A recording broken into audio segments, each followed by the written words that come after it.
Jumpin In on Manx Radio. With Howard and Chris Kane. Hello. Good evening. And welcome.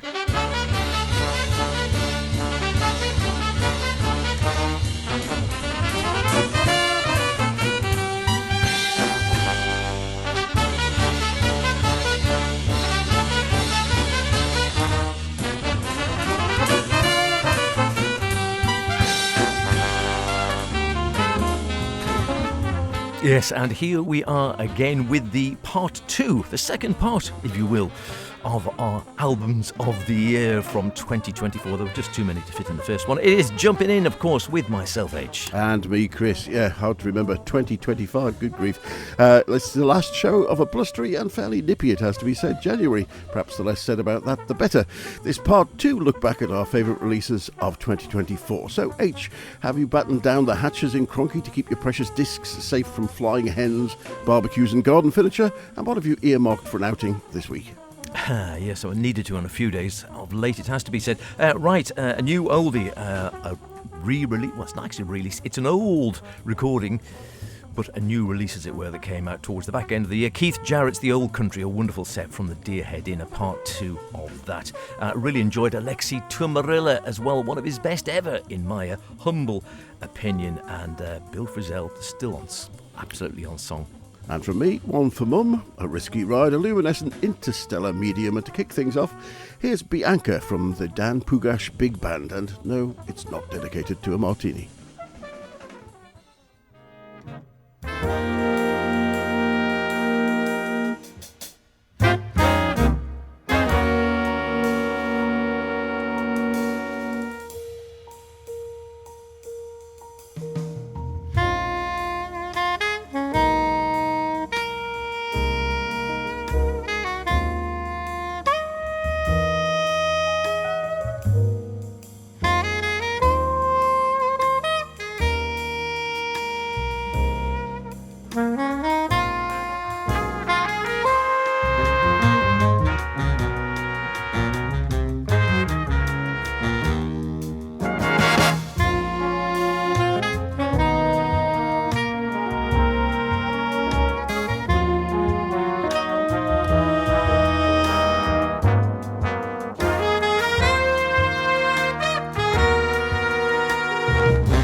Bianca from Dan Pugash and his band.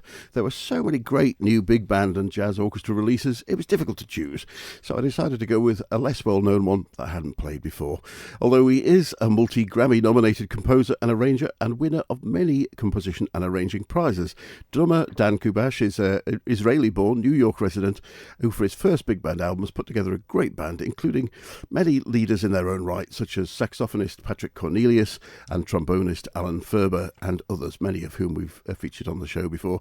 The compositions are all very well structured, I think, and it's nice to see the solos are spread out through the set, allowing most individual players a chance to get up and shine.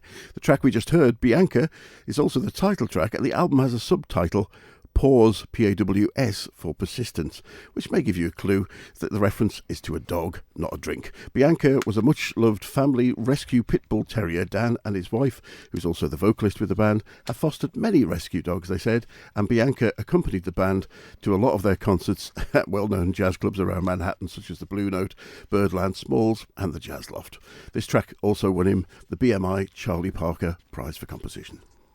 Cracking stuff, great sound, and so much good music last year. I must admit, we have been spoilt for choice. This one came out later in the year, and as I say, it's a sort of new oldie, as it were. It's not a reissue, but it's the second part of a wonderful concert that the great Keith Jarrett, now sadly no longer playing or performing anymore, gave in 2002? I'm just looking at that. 1992, I was right the first time. September the 16th, 1992, he went to the Deer Head Inn in Pennsylvania, and it was in Allentown, PA, and it was a place, he said, when he first sort of started out, when he was very young and unknown, and he played some gigs there, and then went back much later on when he was well established, for just to help them out with the live music scene, to go and play there again, all sorts of reasons, I think, but to sort of pay homage to the place where he'd sort of started out, and it turned out to be a cracking gig, the first set of which was released quite a few years ago on the ECM label and just called At the Deer Head Inn, and not featuring the great Standards trio that he played with for so long, with Gary Peacock on bass and Jack Jeanette on drums, but instead, I don't know whether Jack couldn't make it or was unavailable, but he had his old mate Paul Motion on the drums, and it made such a difference. In a good way, they're both wonderful trios, but they taped more than one evening's worth, and at the back end of last year, they released a Volume 2 under the name of The Old Country, more from the Deer Head Inn, and it's wonderful stuff.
Terrific stuff. Great applause from the small but highly attentive audience. Lucky things they were too. At the Deerhead Inn in September of 1992. When Keith Jarrett went to play there, the only time that he and Paul Motion and Gary Peacock as a trio, I think, had actually played together. And as Manfred Eicher notes himself in the liner notes for this release, on this second part of the concert, he says the music from the Deerhead Inn has got a very special place among Keith Jarrett's extensive reckonings with the American songbook. The only occasion on which Paul, Gary and he played together. Paul, of course, a veteran of Keith's great American quartet with Charlie Hayden and Dewey Redman. Gary, at the time of the recording, a committed member of the group completed by Jack Jeanette, usually called just the Standards Trio. And he says, we released the first selection of music from the Deerhead Inn in 1994, 30 years ago. Returning to the original recordings recently, Keith and I felt it would be good to share some more of it. And it's one of those rare times where, you know, you get a volume 2 and you think, oh, right, great, and you jump on it. And often it's very disappointing. You're expecting it to be as good as the first volume. Not in this case, in my opinion. I think it's every bit as good. I wouldn't hesitate, well, better, not necessarily better, but absolutely every bit as good as the first volume. And I commend it to you if you're a Keith Jarrett fan. Keith Jarrett, The Old Country, more from the Deerhead Inn, a definite one of my classics from last year. Fantastic stuff. And of course, you do wonder, with recording being what it is these days, not the difficulty it used to be, that most gigs are probably recorded. And like that live at Bradley's, I mean, I love that one from Kenny Barron. And Volume 2 came out, which was just as good. And at the end of the Volume 2, he says to the crowd, we'll be back after the interval with the third set. And you think, did they record that one as well? Is it just kept in a cupboard, some of them are waiting? Who knows? But still, great to hear such fantastic music. Next up for me, a band leaver whose albums are regularly played by me, and although he doesn't play himself, he's a composer and musical director. Anthony Branker and his band Imagine, who make a terrific noise. Perhaps not surprising when you know who they are. Here they are with Praise from last year's album, Songs My Mother Liked.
Praise from the Anthony Branker and Imagine album Songs My Mother Liked, which came out in July last year. Anthony gathered material from his past repertoire, which his mother had liked, plus 3 new songs, and arranged them for Imagine to pay homage to his 88-year-old mum, whose health had been steadying, declining sadly with dementia, and hoping that he could spark some fleeting memories for her.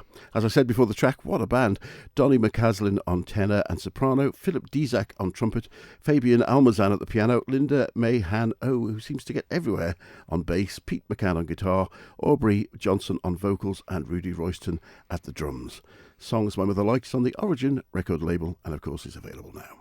Terrific stuff. You are listening to Jumping In with Chris and myself, H, and this is part 2. We had to split it into 2 programmes, I'm afraid. There were so many of some of our favourite albums from 2024. It really was, I think, a fantastic year. Lots of really great jazz out there. We could probably fill another programme easily with some favourites and things. And by favourites, not just necessarily what the critics have always gone for. We agree with some of them, not all of them. I think out of their top 10 in jazz-wise, I think I had about 4 or 5 there. But stuff which has just been on repeat with us and just really, really enjoyed. And this one certainly falls into that category, and a great player as well. And to my mind, one of the best he has done yet, the wonderful pianist from Finland, Aleksi Tuomarila, with his latest album, Departing the Wasteland. And this is Watchtower Hill.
Watchtower Hill, Alexei Pumarilla from his latest album on Edition Records, his label for a few years now, Departing the Wasteland. And again, for me, without a doubt, one of the best, if not the best, album he's cut so far.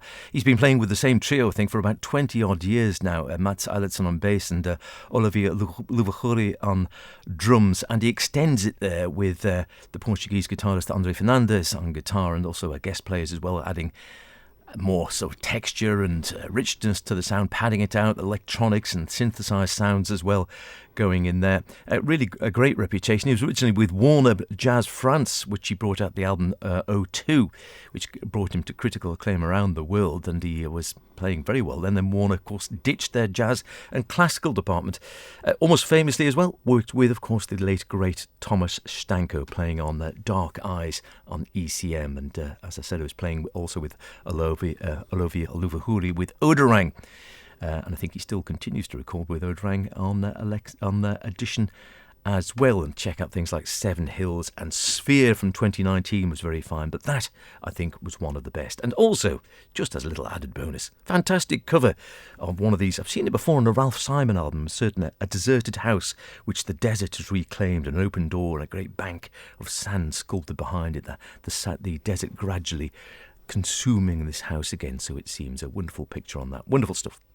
A fantastic album, and Edition, along with ECM, both had a raft of extremely good releases last year. Long may it continue. And as for the house, it may just be that his Hoover's broken, of course. Yeah, big house. Should I say Dyson? Big Hoover. Now, another album which really much grabbed my attention was from a pianist that we more commonly associate with small ensembles, his trio albums, perhaps his collaborations with Daniel Hurskudal or other fellow Norwegian Marius Nasset. The sextet he has Water Fabric, and the quartet Tonic for the Troops with a totally different style. But Matrix with the Trondheim Jazz Orchestra is something on a different scale altogether. Of course, I'm talking about Espen Berg. From Matrix, here's Zipline.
Really enjoy that, and the sound of the valves tapping away on the sax, great bit of percussion added as well as the melodic playing. Zipline, taken from Matrix, the large-scale project of the Norwegian pianist and composer Espen Berg, who in 2016 was awarded Norway's largest jazz scholarship, the Jazz Stipendiet, which resulted in commissioning that work for the Trondheim Jazz Orchestra called Matrix, which premiered the following year at the Mulder Jazz Festival in 2017. There's one that should be on the list still, I think.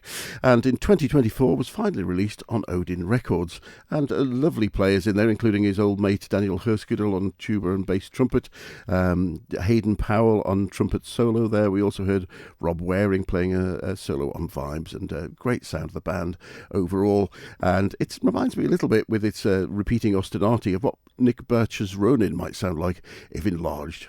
Incidentally, new one out from Ronin 2. We'll no doubt feature it later on. Taking his inspiration from the film The Matrix, one reviewer observed, the movie is regarded by some, including one assumes Berg, as a prescient masterpiece addressing the existential threat posed to humanity by digital technology. Others say it's pretentious twaddle. Well, frankly, when the music is that interesting, who cares?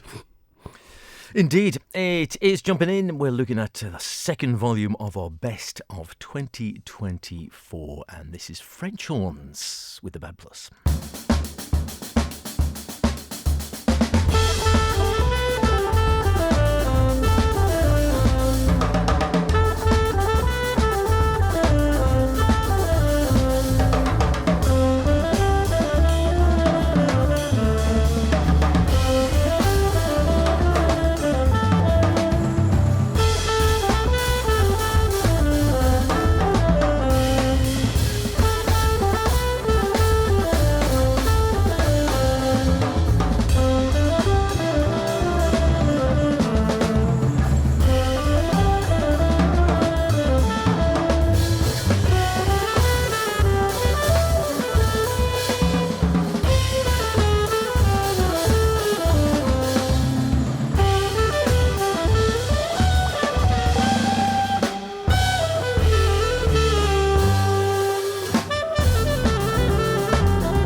A little taste of electricity. From the Bill Frisell release Orchestras, a 2 CD release on the blooming Blue Note label. Terrific stuff with the Brussels Philharmonic and also the I think it was at the Vienna, the Umbria Jazz Orchestra, I should say, not Vienna. 2 orchestras for the price of 1. Michael Gibbs, Thomas Morgan, Rudy Royston. I mean, what is not to like? Terrific stuff, and did hit quite a few critics' lists. Before that, the Bad Plus, now a quartet, of course, with their latest Complex Emotions. And again, definitely hit my CD player quite a bit in 2024 and made it into my top lists very easily indeed. Well, that just about sums up our dip into the most interesting, if not the best, of 2024. As you say, H, it was such a rich year for releases, we struggled to narrow it down to a few, made an effort to perhaps stay away from the choices of the mainstream jazz press, and we've still got enough unlistened to music to fill another several programmes. But one group that have been thrilling Finnish audiences for the last 20 years announced their self-titled 5th album as their last. I know you mentioned them earlier, Odorang, who took their name from the term odd arrangement, which is indeed an odd arrangement of instruments. If you were to suggest a trio of guitars, cello and trombone, I'm not sure what you would expect, but almost certainly not the enveloping soundscapes that they produce. All 5 albums are terrific. We'll leave you with Nebula from Odorang. See you in a couple of weeks for more of the same, but obviously different. See you then. Cheerio.